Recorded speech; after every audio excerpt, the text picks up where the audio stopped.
Welcome my dear genius friends. स्वागत है आपका आपकी फेवरेट चैनल बोधी ट्री में। दोस्तों, मुझसे कई विद्यार्थियों ने रिक्वेस्ट की थी कि हिंदी सेकंड लैंग्वेज का वीडियो बनाया जाए, तो मैंने पेपर सॉल्यूशन भी शेयर किया है, ग्रामर के वीडियो भी शेयर किए हैं और इंग्लिश मैथमेटिक्स के भी वीडियो शेयर किए, सोशल साइंस के भी आपको देखने चाहिए। और आज हम हिंदी की चर्चा कर रहे हैं। दूसरे नंबर का टॉपिक आज हम देखने वाले हैं। टॉपिक का नाम है बूढ़ी काकी। बहुत ही इमोशनल स्टोरी लिखी है मुंशी प्रेमचंद जी ने।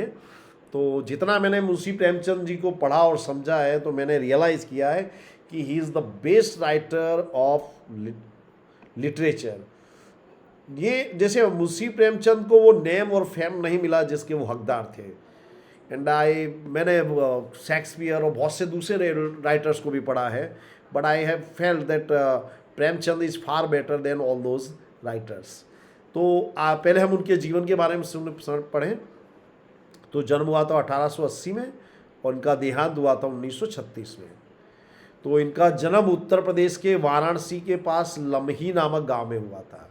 इनका मूल नाम भी याद रखिएगा, धनपत राय, बराबर। और इन्होंने शुरुआत में किसी अज्ञात नाम से लिखा, फिर उसके बाद इन्होंने अपने नाम से भी रचनाएं लिखी और बहुत ही शानदार लिखी। उनके कई फेमस उपन्यास है, गबन, वरदान, प्रतिज्ञा, सेवा सदन, प्रेमाश्रम, संगभूमि, कर्मभूमि, निर्मला।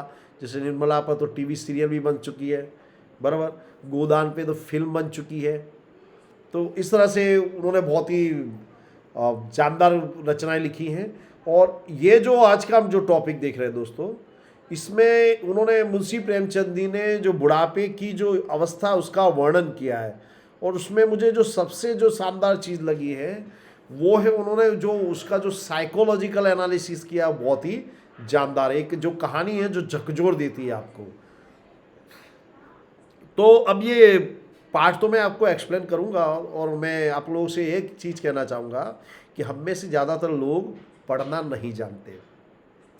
तो पढ़ने का सही तरीका क्या है कि हाथ में पेंसिल लेकर बैठिए, जो इम्पोर्टेंट चीज़ है उसके नीचे अंडरलाइन कीजिए, उस पर एनालिसिस करिए, क्योंकि ये आपको ज़िंदगी के बहुत सारे पार्ट दे जाते हैं। मार्क्स तो ठीक बात है, मार्क्स तो आपको स्कोर करने ही हैं, पर उससे भी बेटर है ज़िंदगी के लिए कुछ इकट्ठा करना।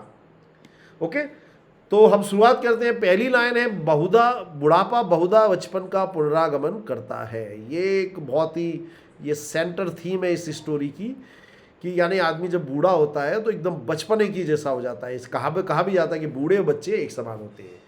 बूढ़ी काकी में जीभ के स्वाद के सिवा ना कोई चेष्टा शेष थी और ना अपने कष्टों की ओर आकर्षित करने का रोने के अतिरिक्त कोई दूसरा सहारा ही। यानी बूढ़ी काकी के लिए जो भी था जीवन का सारा, वो था उनका जीभ का स्वाद और अपनी जो कष्ट को उनको आकर्षित करने का तरीका था रोना। यानी कोई भी तकलीफ हो तो रोने लगती थी। समस्त इंद्रियां हाथ और पैर जवाब दे चुके थे, जमीन पर पड़ी रहती थी और घर वाले कोई बात उनकी इच्छा के प्रतिकूल करते तो भोजन का समय टल जाता या उसकी मात्रा कम होती अथवा बाजार से कोई वस्तु आती और ना मिलती तो वे रोने लगती थी। तो वो कब रोती थी? जब जैसे भोजन का समय चल गया, उनको भोजन नहीं मिला, भोजन कम मिला अथवा बाजार से कोई खाने की चीज़ आई, काकी को नहीं मिली, तो काकी रोने लगती थी। और कैसे रोती थी? उनका रोना सिसकना साधारण रोना ना था, वो गला फाड़ फाड़ कर रोती थी। उनके पति को स्वर्ग सिधारे बहुत वक्त हो चुका था। बड़े बेटे तरुण होकर चल बसे थे। अब एक भतीजे के सिवा उनका कोई नहीं था। यानी पति का देहांत हो गया था, बच्चे भी जवान हो के उनका भी देहांत हो गया था। तो उनके पास ले दे के एक भतीजा था, तो उन्होंने उस भतीजे के नाम अपनी सारी संपत्ति लिख दी। तो उनके भतीजे का नाम था बुद्धिराम, नाम याद रखना। इसे सारी संपत्ति लिखाते समय खूब लंबे चौड़े वादे किए, किंतु वे सब वादे कुली डिपू के दलालों की तरह सब जवाब थे। यानी उसके सारे जो वादे थे वो दिखावे के थे, उससे कुछ ना निकला। अब यहाँ देखिए, ये जो बुद्धिराम का ये जो नाम है ये भी बहुत सूचक करता है। यानी कि जहाँ बुद्धि होगी, जहाँ इंसान दिमाग से सोचेगा, वहाँ प्रेम नहीं रहता। बहुत गहरी चीज़ भी उन्होंने लिखी है। मुंशी जी प्रेमचंद जो हैं, उन्होंने इतनी गहराइयाँ लिखी है कि हमको आश्चर्य होता है कि वो कितने बड़े साइको एनालिसिस करते थे। एक महान साइकोलॉजिस्ट थे वे। यद्यपि उस संपत्ति की वार्षिक आय कम ना थी, तथापि बूढ़ी काकी को पेट भर भोजन भी कठिनाई से मिलता था। अब जो बूढ़ी काकी की जो प्रॉपर्टी मिली थी उनके भतीजे को, वो अच्छी खासी प्रॉपर्टी थी, वार्षिक आवक बहुत अच्छी होती थी, लेकिन उन बूढ़ी काकी को पेट भर के खाना भी नहीं मिलता था। लड़कों का बूढ़ों से स्वाभाविक विद्वेष होता ही है, और जब माता पिता का यह रैंक देखते हैं तो भी बूढ़ी काकी को और सताया करते थे। तो जो बच्चे थे उनको बूढ़ों से थोड़ा अलग सा होता है, दोनों विपरीत होते तो शायद हो सकता है। तो जब वो बच्चे ने देखा कि जब उनके बूढ़े माँ बाप जो हैं वो बूढ़ी काकी की इज्जत नहीं करते, वो उन्हें सताते, तो बच्चे भी सताते थे। कैसे सताते थे? तो कोई चुटकी काट कर भागता, कोई उन पर पानी का कुल्ला कर देता, तो काकी चीख मार कर रोती, परंतु यह बात प्रसिद्ध थी कि वे केवल खाने के लिए रोती थी, अतः उनके संताप और आर्तनाद पर कोई ध्यान नहीं देता था। तो बच्चे जब उनको चुटकी काटते, कुल्ला करते तो रोती, लेकिन लोग क्या समझते हैं कि काकी क्यों रो रही है?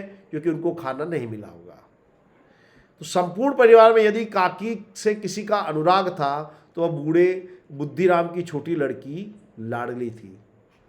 अब यहां देखिए, अनुराग को समझिए, तो जो छोटे लोग बड़े के प्रति करते हैं उसे कहते हैं अनुराग, बराबर। और बड़े लोग जो छोटे के प्रति प्रेम करते हैं उसे कहते हैं स्नेह।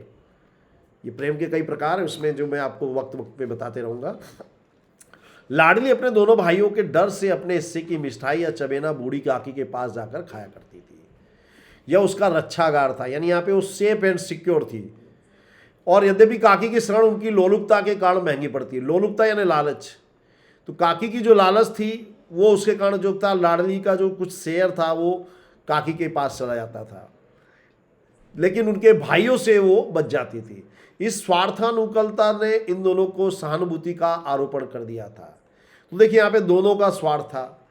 उस बच्ची को, लाडली को, अपने दोनों भाइयों से बचना था, और जो काकी थी उनको भी कुछ खाने को मिल जाता था। तो दोनों का जो वो स्वार्थपूर्ण कह सकते हैं हम, सहानुभूति एक दूसरे के प्रति थी। रात का समय था, बुद्धिराम के द्वार पर शहनाई बज रही थी और गांव के बच्चों का झुंड विस्मयपूर्ण नेत्रों से गाने का रसास्वाद कर रहा था। आज बुद्धिराम के बड़े लड़के सुखराम का तिलक आया था। क्या प्रसंग था? तिलक का। शादी के पहले की एक रस्म होती है, इसे हम तिलक कहते हैं। यह उसी का उत्सव है। घर के भीतर स्त्रियां गा रही थी और रूपा मेहमानों के लिए भोजन के प्रबंध में व्यस्त थी। भट्टियों पर कढ़ा चढ़े थे। बड़ी सी जो कढ़ाई होती है उसे कढ़ा कहते हैं। एक में पूड़ी कचौड़ियाँ निकल रही थी, एक बड़े पीतल में मसालेदार सब्जी, बड़े पतीले में, पतीला यानी बर्तन, बड़ा सा तपेली आप कह सकते हैं, सब्जी पक रही थी। घी और मसालों की सुगंध चारों ओर फैली हुई थी। बूढ़ी काकी अपनी कोठरी में बैठी हुई थी। यह सुगंध उन्हें बेचैन कर रही थी। वे मन ही मन सोच रही थी, इतनी देर को हो गई, कोई भोजन लेकर नहीं आया। मालूम होता है सब लोग भोजन कर चुके हैं। यह सोचकर उन्हें रोना आया, परंतु अब शकुन डर से वे रो ना सकी। क्यों ना रो सकी? क्योंकि उन्हें लगा ये खुशी का प्रसंग है, विवाह का प्रसंग है, ऐसे में रोना ठीक नहीं होगा। तो बूढ़ी काकी की कल्पना में पूड़ियों की तस्वीर नाचने लगी। कैसी पूड़ियाँ थी? खूब लाल लाल, फूली फूली, नरम नरम। कचौड़ियों में अजवाइन, इलायची की महक आ रही होगी। यानी वो इमेजिन कर रही है काकी कि किस तरह की पूड़ियाँ या कचौड़ियाँ बनी होगी। एक पूड़ी मिलती तो जरा हाथ लेकर देखती, क्यों न चलकर कढ़ा के सामने ही बैठूं। इस प्रकार निर्णय करके बूढ़ी काकी उकड़ू बैठकर हाथों के बल सरकती हुई बड़ी कठिनाई से चौखट से उतरी और धीरे धीरे रेंगती हुई कढ़ा के पास आकर बैठ गई। तो काकी जो वो अपने आप को रोक नहीं सकी और जो कढ़ा जहाँ पूड़ियाँ पक रही थी वहाँ पे जाके वो बैठ गई। यहाँ आने पर उन्हें इतना ही धैर्य हुआ जितना भूखे कुत्ते को खाने के वाले के सम्मुख बैठने में होता है। ये बहुत ही गहरी लाइन है। जैसे कुत्ता जो है, कई बार देखा होगा कि खाना खाते हो, यहाँ पे शहर में ये चीज़ नहीं होती, गांव में देखा है मैंने कि लोग खाना खाते रहते, कुत्ता सामने आके बैठ जाता है और उसे काफ़ी संतोष मिलता है कि उसे भी भोजन मिलेगा और उसे रोटी दी जाती है। तो बूढ़ी काकी को यहाँ पे कुछ मिल नहीं रहा था, लेकिन उन्हें वो कुत्ते वाला ही आत्मसंतोष उनको मिल रहा था। बुद्धिराम की पत्नी रूपा उस समय कार्यभार से परेशान हो रही थी। कभी इस कमरे जाती, कभी उस कमरे में, कभी कढ़ा के पास आती, कभी भंडार में जाती।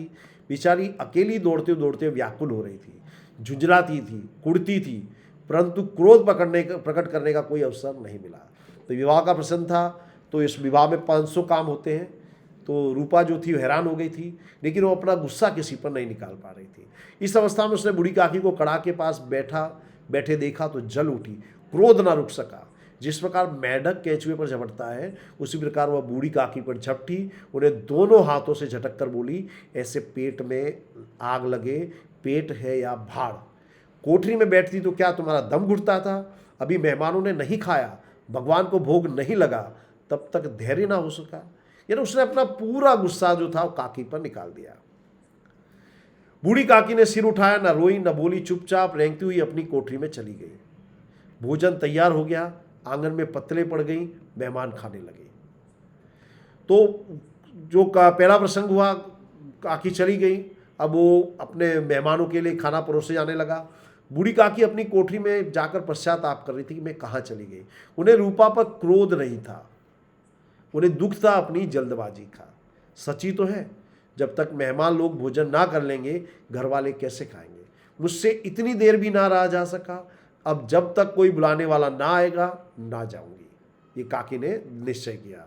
मन ही मन इसी प्रकार का विचार कर बुलावे का इंतजार करने लगी। वह मन को बहलाने के लिए लेट गई, धीरे धीरे गीत गुनगुनाने लगी। उन्हें मालूम हुआ कि मुझे गाते देर हो गई, क्या इतनी देर तक भोजन कर रहे होंगे। अब काकी जो था अपना माइंड को डाइवर्ट कर रही है भोजन से, लेकिन बाद में उन्हें याद आता क्या लोग मुझे भूल तो नहीं गए, किसी की आवाज़ नहीं सुनाई देती, अवश्य लोग खा पी कर चले गए, मुझे कोई बुलाने नहीं आया। रूपा चिढ़ गई है थी, क्या जाने ना बुलाए। बूढ़ी काकी चलने के लिए तैयार हुई। यह विश्वास है कि 1 मिनट में पूड़ियाँ और मसालेदार सब्जियां सामने आएंगी।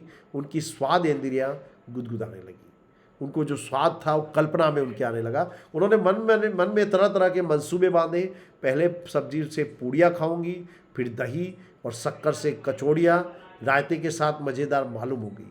चाहे कोई बुरा माने चाहे भला, मैं तो मांग मांग कर खाऊंगी। यही न लोग कहेंगे कि उन्हें विचार नहीं। कहा करे, इतने दिन के बाद पूड़ियाँ मिल रही है तो मुंह जूठा करके थोड़ी ही उठ जाऊंगी। तो काकी जो है जाने से पहले भोजन को लेकर के सारे सपने सजो रही है। वह उकड़ू बैठकर हाथों के बल सरकती हुई आंगन में आई, परंतु हाय दुर्भाग्य, मेहमान मंडली अभी बैठी हुई थी। कोई खाकर उंगलियां चाटता था, कोई तिरछे नेत्रों से देखता था कि और लोग अभी खा रहे हैं या नहीं। इतने में बूढ़ी काकी रेंगती उनके बीच में जा पहुंची। पंडित बुद्धिराम को देखते ही क्रोध से तिल मिला गए। लपक कर उन्होंने काकी के दोनों हाथ पकड़े, घसीटते हुए ने अंधेरी कोठरी में धम्म से पटक दिया। मेहमानों ने भोजन किया, घर वालों ने भोजन किया, बाजे वाले, धोबी, नाव भी भोजन कर चुके, परंतु बूढ़ी काकी को किसी ने ना पूछा। बुद्धिराम और रूपा दोनों ही बूढ़ी काकी को उनकी निर्लज्जता के लिए दंड देने का निश्चय कर चुके थे। निर्लज्जता, इसका अपोजिट होगा लज्जा। दोनों ने, यानी दोनों पति पत्नी ने नक्की किया, बुद्धिराम और उनकी पत्नी रूपा ने, कि आज काकी को खाने को नहीं होगा दिए। उनके बुढ़ापे पर, दीनता पर किसी को करुणा ना आई। अकेली लाडली उनके लिए परेशान हो रही थी। खाली जो बच्ची थी उसको थोड़ा तकलीफ हो रही थी। लाडली को काकी से अत्यंत प्रेम था। वह झुंझला रही थी कि लोग काकी को बहुत सी पूड़ियाँ क्यों नहीं दे देते। क्या मेहमान सबकी सब खा लेंगे? और यदि काकी ने मेहमानों से पहले खा लिया तो क्या बिगड़ जाएगा। वह काकी के पास जाकर उन्हें धैर्य देना चाहती थी, परंतु माँ के डर से ना जाती थी। उसने अपने हिस्से की पूड़ियाँ बिल्कुल ना खाई थी। उन पूड़ियों को काकी के पास ले जाना चाहती थी। उसका हृदय अधीर हो रहा था। बूढ़ी काकी मेरी बातें सुनते ही उठेंगी, पूड़ियाँ देखकर कैसे प्रसन्न होगी, मुझे खूब प्यार करेगी। अब ये जो बच्ची है, देखिए यहाँ पे जो बच्ची है वो एकदम बिना किसी द्वेष के, बिना किसी बायस के सोच रही है कि काकी को बहुत सारी पूड़ियाँ दे देनी चाहिए थी। मेहमान से पहले अगर काकी खा लेती तो क्या तकलीफ थी। और वो क्या करती है, कुछ पूड़ियाँ बचा लेती है काकी के लिए। रात के 11 बज गए थे। रूपा आंगन में पड़ी सो रही थी। लाडली की आंखों में नींद ना थी। काकी को पूड़ियाँ खिलाने की खुशी उसे सोने ना देती थी। अब विश्वास हुआ कि अम्मा सो रही है तो चुपके से उठी और बूढ़ी काकी की कोठरी की ओर चली। वो लड़की काकी को प्रसन्न करना चाहती तो वो काकी की कोठरी की ओर चली। बूढ़ी काकी को केवल इतना याद था कि किसी ने मेरे हाथ पकड़कर घसीटे और फिर ऐसा मालूम हुआ जैसे कोई पहाड़ पर उलाए लिए जाता है। उनके पैर बार बार पत्थरों से टकराए, तब किसी ने उन्हें पहाड़ पर दे पटका। वे मूर्छित हो गई। यानी काकी के साथ क्या हुआ वो काकी भूल चुकी। जब वे सचुत हुई तो किसी को जरा भी आहट ना मिलती। उन्होंने समझा कि सब लोग खा पी कर सो गए। यह विचार कर काकी निराशामय संतोष के साथ लेट गई। ग्लानि से गला भर आता था, परंतु मेहमानों के डर से रोती ना थी। यानी वो जो काकी को सजा दी गई, उनको खाने को नहीं दिया गया, ये उनके लिए बहुत बड़े दुख अपमान की बात थी। लेकिन एट द सेम टाइम वो ये भी सोचती कि मेहमान है, वो बुरा मानेंगे। यानी वो जो बूढ़ी होकर के भी उनके साथ अन्याय हुआ, फिर भी वो सही ढंग से सोच पा रही हैं, जबकि बुद्धिराम और उसकी पत्नी नहीं सोच पा रहे। सहसा उनके कानों में आवाज आई, सहसा यानी अचानक, काकी उठो, मैं पूड़ियाँ लाई हूँ। काकी ने लाडली की बोली पहचानी, चटपट उठी, दोनों हाथों से लाडली को टटोला, उसे गोद में बिठा लिया। लाडली ने पूड़ियाँ निकाल दी। काकी ने पूछा, क्या तुम्हारी अम्मा ने दी है? लाड़ी ने कहा, नहीं, ये मेरे हिस्से की है। काकी पूड़ियों पर टूट पड़ी। 5 मिनट में पिटारी खाली हो गई। लाडली ने पूछा, काकी पेट भर गया? जैसे थोड़ी सी वर्षा ठंडक के स्थान पर गर्मी पैदा कर देती है, उसी प्रकार इन थोड़ी पूड़ियों ने काकी की क्षुधा का मतलब होता है भूख को और इच्छा को उत्तेजित कर दिया। बोली, नहीं बेटी, जाकर अम्मा से और मांग लाओ। अब यहाँ पे ये जो लाइन है, इसको ध्यान में रख दीजिए। जैसे कि आप लोगों ने देखा होगा, जब शुरुआत में वर्षा होती, थोड़ी सी बौछार आती है गर्मियों के बाद, तो गर्मी और बढ़ जाती है। तो काकी की भूख जो थी और खुल गई, उसकी जो जठराग्नि थी और प्रदीप्त हो गई, और कहा कि जा अम्मा से मांग लाओ। लाडली का, अम्मा सो गई, जाऊंगी तो मारेगी। काकी ने पिटारी को फिर टटोला, उसमें कुछ खुरचन गिरे थे। खुरचन पूड़ी वगैरह का टूटा हुआ हिस्सा, उन्हें निकाल कर वे खा गई। बार बार होंठ चाटती, चटखारे बढ़ती। हृदय महसूस रहा था, हृदय महसूस रहा यानी दुख सा हो रहा था कि और पूड़ियाँ कैसे पाऊँ। काकी का अधीर मन इच्छा के प्रबल प्रवाह में बह गया। उचित और अनुचित का विचार जाता रहा। वे कुछ देर तक इस इच्छा को रोकती रहीं। सहसा लाडली से बोली, मेरा हाथ पकड़कर वहाँ ले चलो जहाँ मेहमानों ने बैठकर खाना खाया। लाडली उनका अभिप्राय न समझ सकी, तो काकी ने कहा कि मुझे उनके पास ले चलो जहाँ मेहमानों ने खाया, लेकिन जो बच्ची थी वो नहीं समझ सकी। उसने काकी का हाथ पकड़ा और ले जाकर झूठे पत्तलों के पास बैठा दिया। काकी पत्तलों से पूड़ियों के टुकड़े चुन चुन कर खाने लगी। ओह, दही कितना स्वादिष्ट था, कचौड़ियाँ कितनी सलोनी, खस्ता कितना सुकोमल। काकी बुद्धिहीन होते हुए भी इतना जानती थी कि मैं वह काम कर रही हूँ जो मुझे कदापि नहीं करना चाहिए। मैं दूसरों की झूठी पत्तल चाट रही हूँ, परंतु बुढ़ापा तृष्णा रोग का अंतिम समय है, जब सारी इच्छाएं एक ही केंद्र पर आ जाती है। बूढ़ी काकी में यह केंद्र उनकी स्वाद इंद्रिया थी। ये बहुत ही गहरी लाइन है कि जब बुढ़ापा आता है मनुष्य का, तो उसकी सारी जो तृष्णाएं होती हैं, सारी डिजायरें किसी एक जगह पे केंद्रित होती है। तो काकी जो थी, उनका जो जीवन का केंद्र था, जो जिजीविका थी, वो थी उनकी स्वाद इंद्रिया।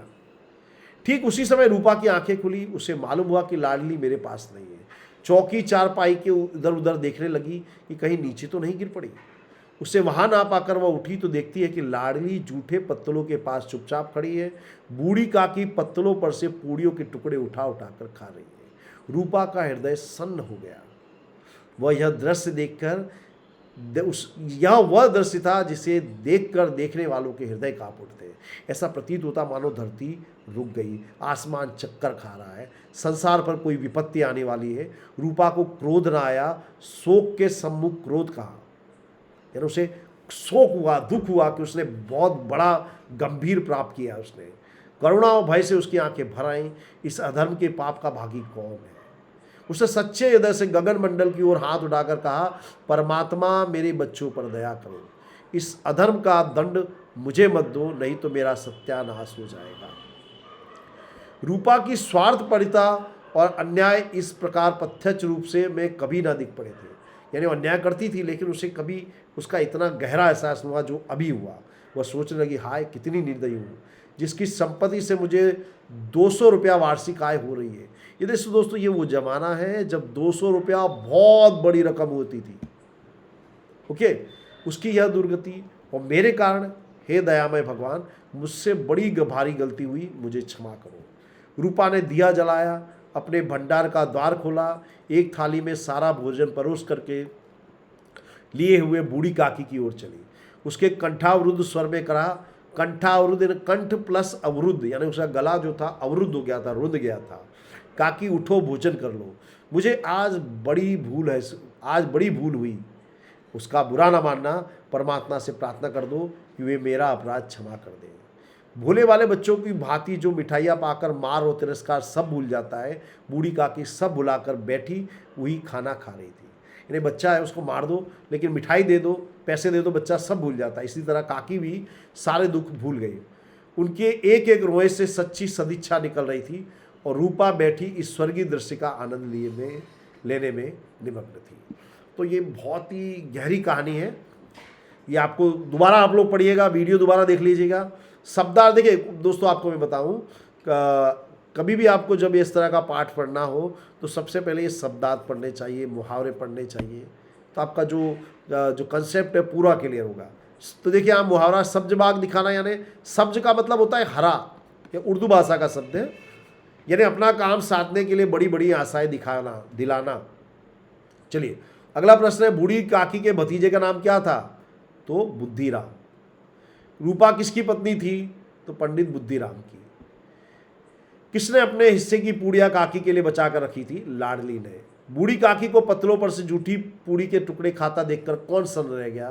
तो रूपा, बुद्धिराम की पत्नी। बूढ़ी काकी कैसे रोती थी? तो बूढ़ी काकी गला फाड़ फाड़ कर रोती थी। बुद्धिराम के घर किस उत्सव में पूड़ियां बन रही थी? तो बुद्धिराम के लड़के मुखराम का तिलक का महोत्सव था, इसके लिए पूड़ियां बन रही थी। बूढ़ी काकी को कहां पर बैठा देखकर रूपा क्रोधित हो गई? तो बूढ़ी काकी को कढ़ा के पास बैठा देखकर रूपा क्रोधित हो गई। कुछ खुशी में लाडली को नींद नहीं आ रही थी, तो लाडली अपने हिस्से की पूड़ी काकी को खिलाना चाह रही थी। इस खुशी में उसे नींद आ रही थी। उत्सव के दिन बूढ़ी काकी किसके डर से नहीं रो रही थी? अपशकुन ना होए, उस डर से वो नहीं रो रही थी। बुढ़ापे में बूढ़ी काकी की समस्त इच्छाओं का केंद्र कौन सी इंद्रिय थी? तो स्वाद इंद्रिय। बराबर। तो अब अगला है, बूढ़ी काकी कब रोती थी? तो जब बूढ़ी काकी को समय पर भोजन नहीं मिलता, भोजन कम मिलता, अथवा बाजार से कोई वस्तु आती और उन्हें ना मिलती तो बूढ़ी काकी रोती थी। लड़के बूढ़ी काकी को कैसे सताते थे? तो लड़कों को बूढ़ी काकी से द्वेष था, तो इसलिए वो उन पर कुल्ला कर देते थे, उन्हें चुटकी भरते थे, तब बूढ़ी इस प्रकार से वे उसे सताते थे। बूढ़ी की काकी की कल्पना में पूड़िया को कैसी तस्वीर नाच रही थी? लाल लाल गरम गरम जो सौंधी सौंधी खुशबू वाली पूड़ियों की जो तस्वीरें थी उनके सपनों में नाचने लगी। थाली में भोजन सजाकर बूढ़ी काकी को खिलाते समय रूपा ने क्या कहा? तो रूपा ने कहा कि ईश्वर, इस मेरे जो पाप है इसकी सजा मुझे मत देना, नहीं तो मेरा सर्वनाश हो जाएगा। बुद्धिराम ने बूढ़ी काकी को संपत्ति कैसे हत्या ली थी?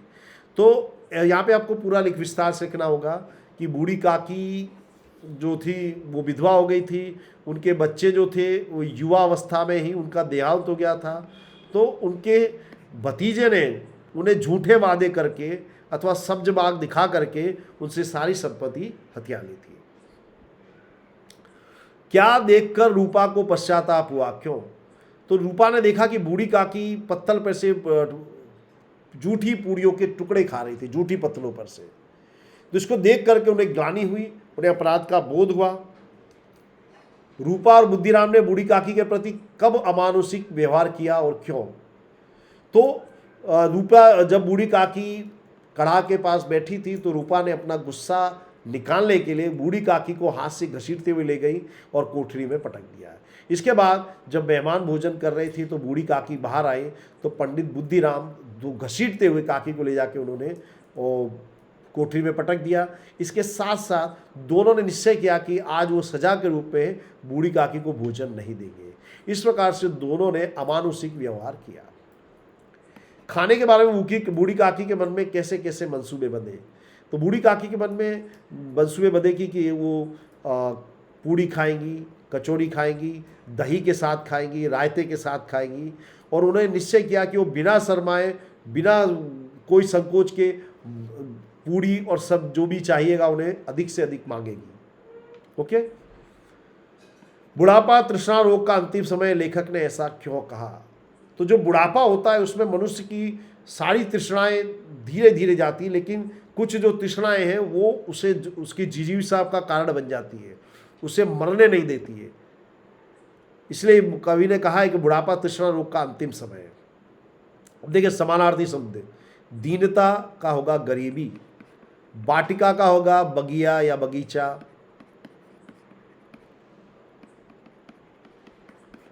देखिए प्रतिकूल का होगा अनुकूल, सज्जन का दुर्जन,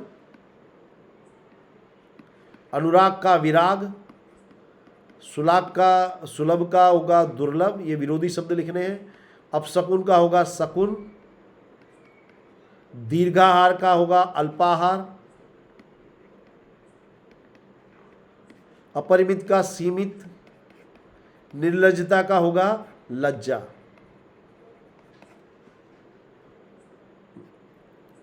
जीभ का स्वाद रसास्वाद, भूख से आतुर क्षुधातुर, बराबर। ये मुहावरे वगैरह आपको पढ़ लेने हैं। तो यहाँ दोस्तों मैं ये पाठ पूरा कर रहा हूँ। आई एम श्योर आपको काफ़ी मज़ा आया होगा।